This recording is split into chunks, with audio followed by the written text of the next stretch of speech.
I've always had a profound love for poetry. So I started with that and then started putting melodies to it, and it became songwriting.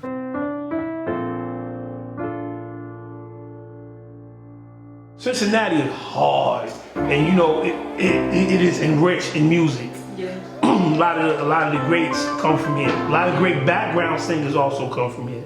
A lot of musicians come from here. Cincinnati is one of these cities that quietly has influenced the culture of R&B. Period. You feel me? So how do you push yourself to separate yourself? Well, I mean, like you said, Cincinnati is very much so an influential city, even though people don't put us on the map like that. They don't say like, oh, Cincinnati is where you need to go for this and that, because it's a little hard to move.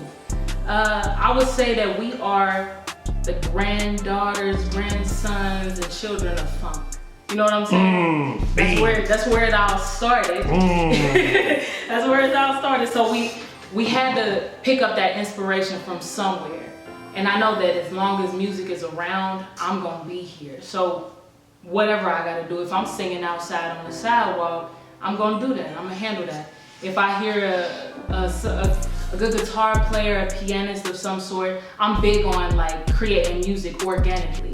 So I'm a little spoiled because I got my live band around me most of the time. But if I hear somebody that I'm inspired by and their music gets into my soul, you're gonna hear a song or two. I mean, people kind of pick that up. You know, you find your audience based on who you really are. Really, I'm not trying to push anybody other than, you know, the true me. Do you think that you built a pretty solid fan base here based on what you've been doing over the last, 5 years? Actually, I would say so. My following is growing more in the last 2 years than it has in 5. But that's because I've been putting myself out there more, doing things for free. Because, you know, that's not a lot of what we do. I've had a lot of paid gigs, but like you said, like background, doing those for people who are influential and get paid for it, but it's a work for order type of thing. So when you are being creative and putting your all into what you believe in, that's when people start to believe in you. I think those are one of the best kind of sets to be in. Yeah. You just yourself. It's nothing really rehearsed. Everyone's freestyling it. You feel what I'm saying? Yes. You know, the man on the bass is funking it up. You feel what I'm saying? Oh, yeah. The man on the keys, he just freestyling the keys, and because you so in tune with it, you just falling right into it. And actually, I have to throw in a shameless plug myself. At Typha Nation is where you want to go on Instagram.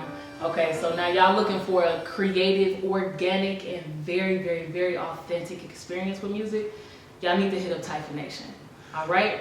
Like was that the group that was on your IG page? Yes. Oh, they fire. That's me. Okay, yeah, they fire.